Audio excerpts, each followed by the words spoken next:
Today, the technology has evolved to the point where a single straw can filter all the bacteria, parasite, and fleas from 4,000 liters of water, enough to keep its owner safe for several years. There are many different methods of filtering or treating water.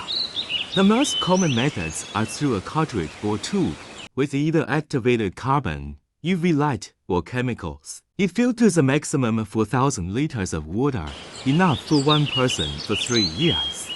It removes almost all waterborne bacteria, microplastics, and parasites. The device is now used as a tool for survivalists and outdoor enthusiasts, in addition to being used to help combat clean water scarcity worldwide.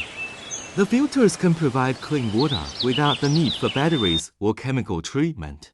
They are made using hollow fiber membrane technology. Some newer versions of the product, like LifeStraw Flex or LifeStraw Home 13, are capable of removing chemicals.